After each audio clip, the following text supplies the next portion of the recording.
say one moment to a former good year a young crow ahodoɔ so no e kene so mudu medi e de hye wo monsa no mo nyo e no ma bo mi fita duku e de nenam ho sa ha na o ti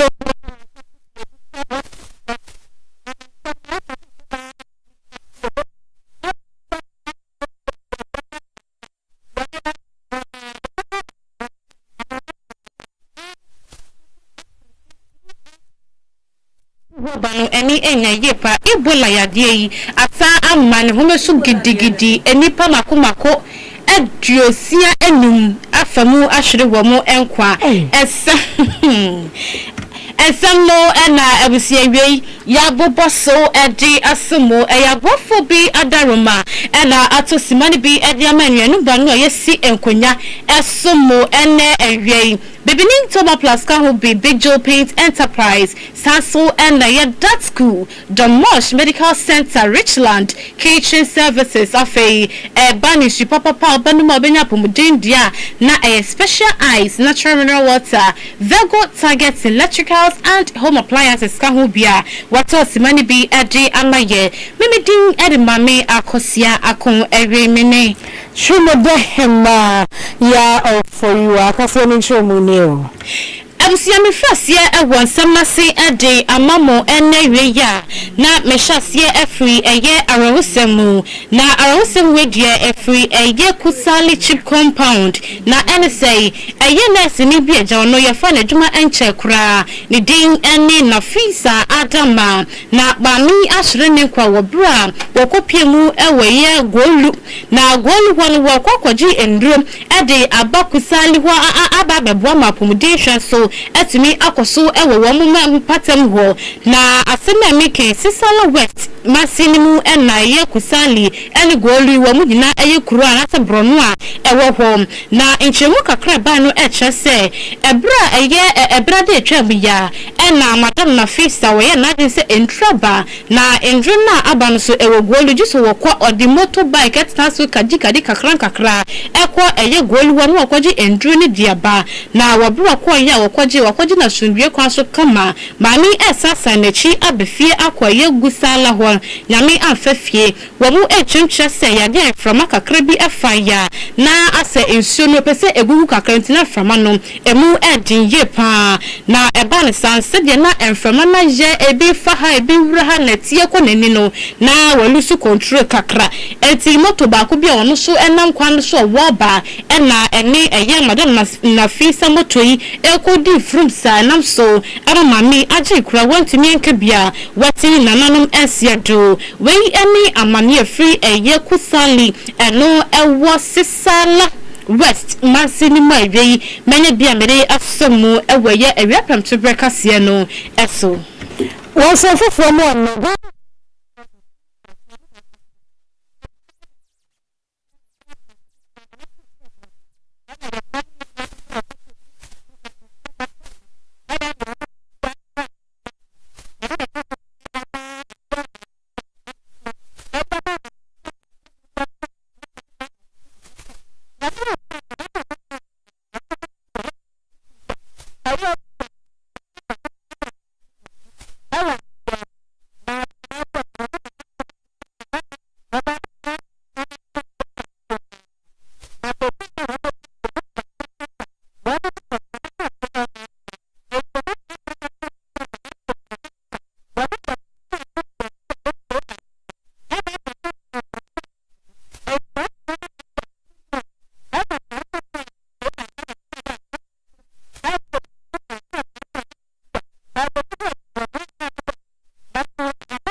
fufuma eye oje wo ya ojebi otosu mienu eye Sashi and Yaso traditional area of Hinapon, Wanda Woman, one more Korea Tajinamu, Sir President, Emma National House of Chiefs, Papa and a day Atuja Wachum Chase, one more Mutu, a former good yam Rakwaso, Mua, a year, young Kuru who drew Nemuno, a to the view of what wash and Yama who draw Musha was a baby fat, ya, Yabaya Pine say, you better to quadrant say, you baby way at your walk Rona at the property in the woman, a canay so Boshano, Ayana AP, and Tie and so, Wapanini Eddie and send me to John, Wabrana, a year, one more Musha, a hinsi who sent so, Equapiamu, a war, a yana share yet, and opened to John Watcher say, Walunu Kumu Wano, a Yamakumako, and 9 papebi, a bayer say, in Finchia, Edri, what she and ye. Omusha danye bibi papa bi asombo e man kuro no ose ha adwene ye panti sample fo no wo mo be hwe no masese o madwene a wo mo hwe no masese o madwene na bo hye ene entem o mo ka se ye ba be ye se ni se no e de aboa amakuro nso anya ni mpuntuo no wo mo hwe na o mo nye e ma wo no ne ha adwene ye pa to royalty payment to Mama at the Alobia title holders. My observation is that wherever you find resources in an area, it becomes a resource curse. Why? I am coming from a mining area. I have 4 mining companies in my small traditional areas. Medicine Gold Beering Limited, Chirano Gold Mines, Ghana Bauxite, Awaso, and Kwanju Mines. Awaso Bauxite Mines have been in existence for over 80 years. Awaso town roads are not paved. There is nothing to show for it. And that can also be spoken about Obuasi, Tapa, and other areas. Because this one too is money that part of it will come to Nana. Let us, for this particular issue, assume that the BND Gold Mines pays $1 million in a quarter as royalty. Government takes 900,000 and we are left with 100,000. Apart from taxes, carry interest and all those things, government will take 900,000 and 100,000 is left for the community. Of the 100,000, 10,000 will go to administrator of school lands. So we are left with 90,000 out of the $1 million. And of this, the municipal assembly or district assembly is allocated 55%, which works out to 49,500. So we are left with $40,500 for the school, for the community. That is why I'm saying if you are unlucky to have resources in your area, it becomes a curse. 40,500. Assuming that 40,500 comes from a concession going through Bompata, Gabe, and another chief, you divide that also into 3, and that's about 13,000 plus. And so for that traditional area, it's 13,000 for traditional council and the schools affected. So you see 1 million, and at the end of the day, it's only, let me take the 40,000, assuming it's in one area, under this area, 40,000. So since you are talking about what affects you, I'm drawing your attention to this. We need a radical review. And again, why is it that this portion should be paid into the consolidated fund before certain deductions are made before they come back to the traditional areas and the municipal assemblies? Because when they go there, they know what happens to the money. You are not even informed. You don't know. You ask administrator of your land, they haven't given us anything. Ojia uhuwa ya ojebi otasumi nu eya wopinina wano na wada eya National House of Chief for wamunyina anone kasa ena ywe yati. Baby ojo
supposed to be funded by the control fund. Being starved of funds to a point where it comes to,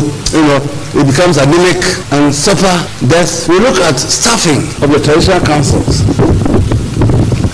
The time was, in the whole of Ashanti, there was only one bailiff at post, and there are about 35 traditional councils in Ashanti. Now, look at the harm that this can lead to. If you get somebody who is not a bailiff, accredited bailiff, to go and serve a summons, the person may take it all right, but tomorrow may raise in a point of law that his service was not properly done.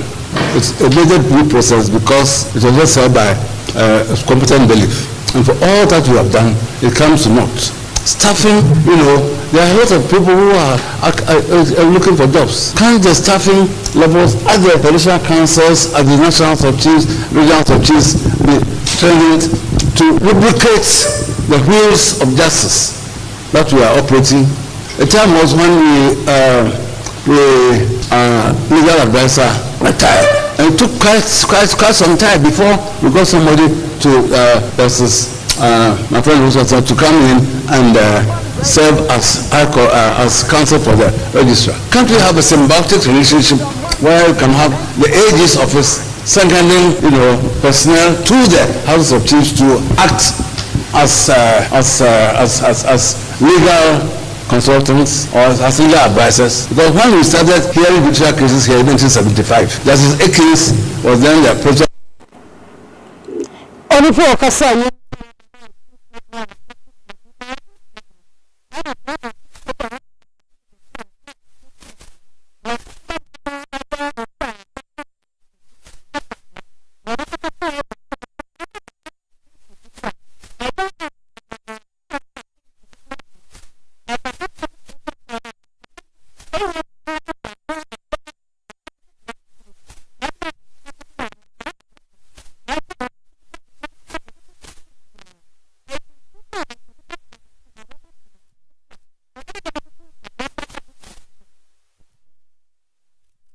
Concerns that were raised by the House of Chiefs, the National House of Chiefs, and we also look at some recommendations. They have proposals they've given. We will look at the significant role that chieftaincy plays in the national development and culture. You remember, a nation cannot develop without the right set of culture, which also emanates from our chiefs. So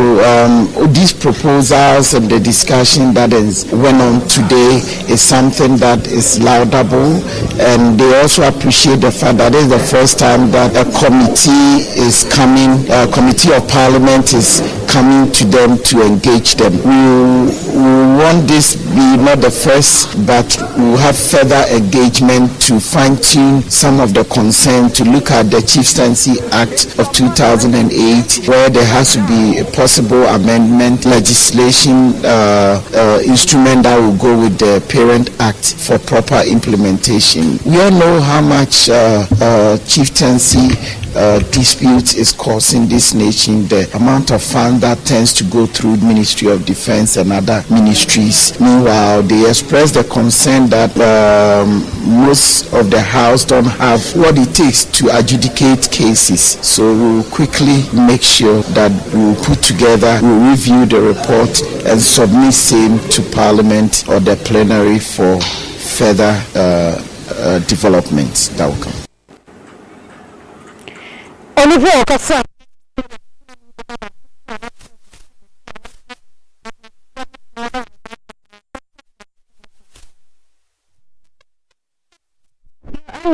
From Tinta Fidiana so and some Echagu Ewana and say a year Asante a Chim North Rashibi Jani, Niding Ene or Hine Kwame from Pong, Yaquatrino, Ewa ye Abrochi Memu, na and one samba in the Indian Yakabia, na Yenu Dipotia, and not so a cheap a pay editor share a year and a drifia and as a post to Fakache, Ewa ye Bruni Crumbi, na Yani a year Rashibi Jania, Wano assume Adishia and was subing. Kofi Obrinya Bua at train community and say, hey, Papa, what's your MP and Prempiri Yachina? wada eye aposifo akokum ewo bi kroso ena se ampa asem no mia matietie mu a kenkan mu a menye hu ade pote nam so a anata kwadu pote de enam so ye de ache papai ewo sa abochimem na ni nachi no wade eye kokogbo ene afeso adesrede kwama titiru Ghana de sheni na sa asem ba ye so okwa bibi sebi so okoto ne sabo obi so ye de ye hu mu enchiremu enti de bindi ene nam aba fontinta fidie no so mo ka de mo pe no wase adaro man ke be ya mo to mo boase ekoti se hwehwemu baba ne de obi anto ne boase enta chuku pa na ye hu se ampa papa ne se ni se eno ye nam so ama yetumi ekire no na ye nyati bibi sa de e ma ye ntena se na ye akasa ye hwehwe ye nsem na ye nka ewo eye media no so. He's a member of parliament, okay? And if he found out to be true that he has been detained as a result of something that is not godly or something that shouldn't be supposed to be conducted or done by a member of parliament, of course, I wouldn't be happy. And I pray that he'll come back to parliament. And as I said, I'm not privy to the information. I just read it as you people have also read it, and so I don't want to speak to it. But I'm worried that a colleague had been detained, but I don't know the full facts. But if it happened that the purpose upon which was detained is unparliamentary, then of course I have every right to be worried. But as I said, let us wait for full detail. No parliament issue a statement to that effect. But as I said, I came to Kumasi before that news broke up, and I read it on social media. I don't know the full facts. I don't know whether it's true or not. So all that I can say is that let us be very careful per our pronouncement. You shouldn't jump into any hasty conclusion. Abusioni pa yetini ni eye mashebe jeli wasum adishia wasubi kofi obri yebu anesem enanom bebeni toma plus na mede ho adanse akanfo enedwe asanso ede amam edre bia watiatiati mu de mu dwa masum ye si yedwa wasum make se wojefu ejo japa wonya edre binuma ebetumi aboa ama wanya wahoto enso abo me frita do kusame de me nkoto enum de birada NMS siso me kai wo se eye bibini to ma plus no any adra se eba ne se wo yefun ko ade a wo fefe na fefe na wo fefe no wo hu de de ba wo ho ama wo yefun ye kutu sa wo tumi nja na any ade de bo modern se adra betumi akoto bi ne wonnom na wadi ho adanse ade a chem se ampa asema me kan ye eno na ayehwe wo pebia to a wo de borom bebi eto enduro ewo eye Ghana fa na nyinanom okwa wo se mepe eye bibini toma plus adreni bi at me ato anom 0541 337816 and I say 0245 0256 431200 na yebejo so na empokoto ye chirechiro mu ekwanya abafa so be no medro no unya ntobi so yebe chirechiro mu ne enti esese utuminya eye bibini toma plus adreni ebi enom Big Joe Paint Enterprise ye koto paint papa ne border from dia na eye Big Joe Paint na kache wasi colors ne color ben na wo pe ba obefra dia ma ama butu wotimi enya color wo pe utokoton mako ubenya bi ewo Big Joe na kache 0557 599133 na eye agia yebejo so ewo ho that cool eho na yesi sika wo bro yesika semu enya basa akra savings account ni yebebia na shares account yebie child education account afi so eba na fixed deposit na wo pesika bi ade ahwedwumedie bia wodi mu na wachi na wonya bia eya that cool osibra na woni de obeji wo tu watumi amosika ni bi na bibia wo yebia otumi ade ahwem fa so ne ba wahwemu echia wo ka boko sehweba kwa ye wo ho wase akropondi asudunkwao obehuyen ewo eye formal fishing corporation dynamo wo pe atana ye kese no so na wawremu ewo eye forestry commission for akache hono obehu se ye hyewo ekọ nursing training ho sa ne ho pe na ye butu 0332228000 eno any emma that's cool ye didi juma ewo yaso ye ho the mosh Medical Center OPD and general consultation ye nurse phone ya doctor for mako school agent yepa afi environment ne de bia clean opesi entra x-ray mam DNA test ne ye bi ewo ho ani na ye oja wo minimu opemfo wo fefro oba ye be show kama kwapem se wo bewo oba no so ye beje wa wo ama wa wo awo afa oba kama na wo wo akoda na wi na edru se wo beko we yi no ni nyina no wo kua da bia no ye we yi ewo ya share ye wo obehu eye domosh ewo ayan free Petrosol filling station dunkwa kwantimpo ya so ehwo ena yebuto yedi yenjuma ewo ho 0332 097947 eno ene emba yedi juma ewo yase yeho Richland Catering Services ubedi jollof ubedi fried rice amu ene stew papa banku tilapia nase okra stew konkonte ene abakwan afenso baninkatin kwan na yebenye bi ete amam fufuo ene enkwan bi opesa wodi dibia no eno eni jumedia Richland Catering Services ye ya share so below coconut pudding ne bando rose bread pizza sana waffles ni nyina no ye betimi atu bi kama pa ade ama now so to me atu edi wedding na wo ye engagement ye na ba wo fry tie me bopo yen sano eno wa wo a ye ba ne kama de ope na ede ama baby bi obefresi ye mbe so mu bia no ye baba agege ama dudu ne mom ye tra kwan ewo percent ya se dunkwa haya ene ebutuo jemeye eya na wa freje 0541 192060 ana se 0542 195509 na wa for Richland ewo ho udidi we edi ya obani musio enso no so make fo edi ho adasie edi amawa eno special ice natural mineral water ena bella kwa enso mienu emu ode edi fo aja tum se ampa obi bia timi enu musio ibi entiye na aba party na ekoso wedding meeting baby bi ni petrehye mu efie to bigu fridge ma na ye borem ewo BOT store ehwo no ena ye ma akosia press wo ben eya leader butcher drug store no benya bi atu ato makum so obenya bi ewo ho 0545805261 na waje wodie ewo ho ara wo ba ye to so ewo eye ewia prem to rekase no emu amamu ya de ni shomo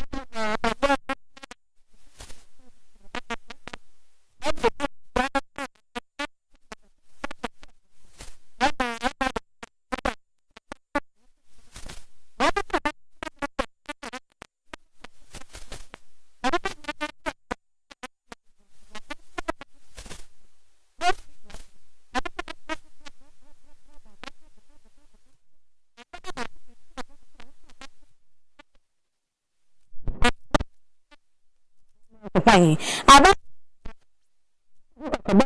se de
of the case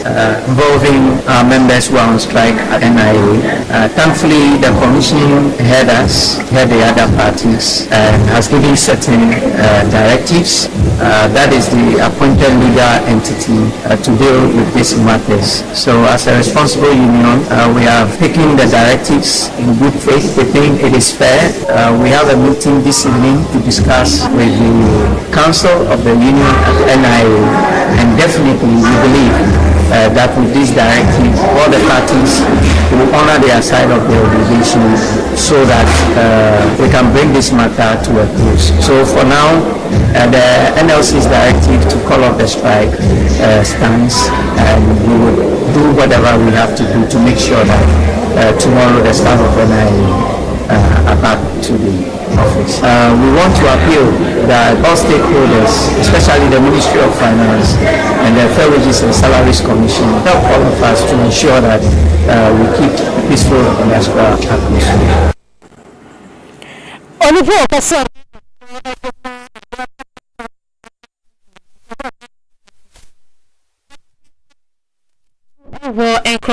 So now when you ramu haya DR Congo na amanibo free ho ebano enye de eni enya yepa empanyfo eni apomudi achafo no echa se enche kra Ebola kwode wo ya de ya sama ne home so dendendi ache se enipa ekum ewo ho no ano edin yepa wo mo se be ye bosumi mwani wo munya cases be se 246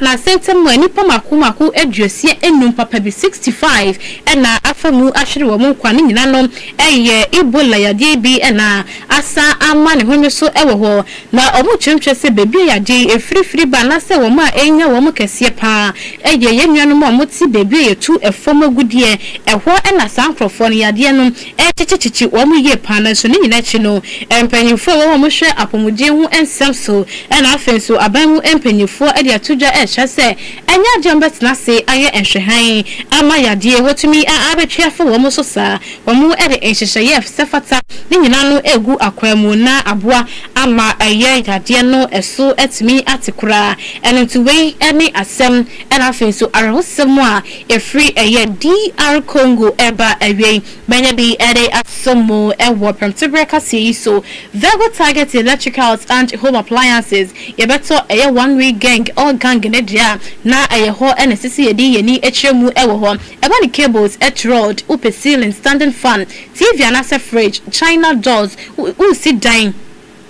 Nasa wope eye adansie hu niema dia mekanfo Vego Target and Electricals ede amawo na bag ne so wope de ediko suku ene de ediko bebia ubenya bi ewo eye Vego Target utokoto makumakum ubenya bi so ewo ho ayan free yani eye old ayan free pakesiem ena edi enhwani mu pe utu nitra eye mines gate na se wo kwa jama kwa no so sa no eho ena ubehu yen ewo ho 0545501710 and I say 0557235569 utokoton ba ko makoni nyina no ye benya bi ede amawo dinjina we so na ewia premtore kase efiada dia yere ebasomo ye fani nyina ensi ewo ha ema yetiefuo yara te papa pasa wonje brani adaji ewe uchim efidie no to aduekuno ba ko na chipon enkuno etie de yakoso ewo Ghana eni ewia se fanani na yasare so ama lunch cafe atwaso ede amamo alispokia enchi ene de yeramu ewo ye Facebook no so na ewie enu ena esomo